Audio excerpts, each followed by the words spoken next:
Da maneira, com nossa papel no passado, nós está bastante tempo preocupando de introduzir a banca na Europa. Nós temos suporte de Holanda, de Bonaire, de Curaçao, e agora que está virando uma realidade mais cercana.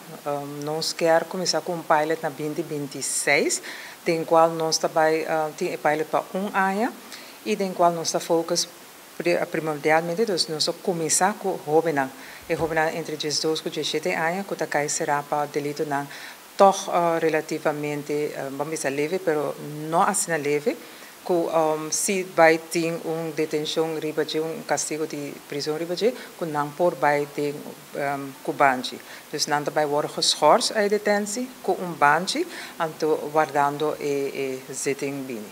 Ora, botem banche visti, junto com a reclassering, nós sinta, então vou trabalhar o week programa, dus o programa de semana.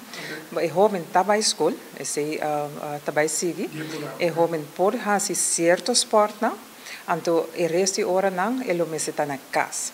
No momento que é desviar de nosso programa, e banche está dando sinal que, por exemplo, se nós temos que estar na escola, e não a escola, e banche também dá sinal que não está na escola, é também outro caminho. Semana passada nós tínhamos uma apresentação para a Keaton Parsons, assim não por a com a banche de trabalho, e banche está trek e jovem todo caminho que é vai. Então, no momento que o jovem sai eficaz, nós estamos exatamente onde é também quanto tempo é que na caminho. Então, se é para nós por controlar que não também onde é não está suposto. E também para certa hora, a banche está eigenlijk de 7 horas da noite, de 6 horas da manhã, para o mestre estar na casa. Então, se o mestre na casa, então ele não está a monitorear que está na casa, verdade. A banche arriba su mês, não está a guia, mas a banche junto com a guia de reclassering, aceita o paquete também oferecer. Porque você não pode pôr jovem arriba banche, porque a banche só não também cambia sua mentalidade. A banche só não também evitar que cometa outro delito, mas com a guia que o reclassering também oferecer, a base de sei, não está por baixar se for paquete P.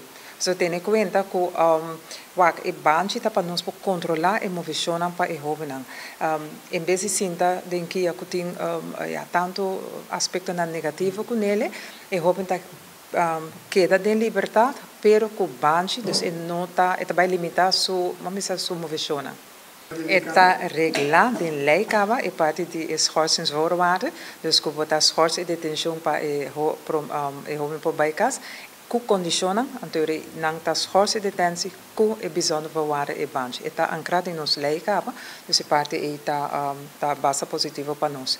A parte de detenção denquia para sali, essa não está reglada, dus nós não está bem na parte tampouco. Nós está eigenlijk focus no o qual nós chama o voordeur-model, esse está prometo bij denquia, esse é a parte que nós está concentrar nos na gele para assinar formalmente e jovem para evitar não vai prisão, que toda consequência negativa que tem. Nós estamos puxando para janeiro, nós começamos a treinar, então a base de treinar nós seguimos para começar com ele o mais ligeiro que possível. Uma vez que o personal está treinado, door de companhia que tem a banjina, e nós estamos com ele, seguro.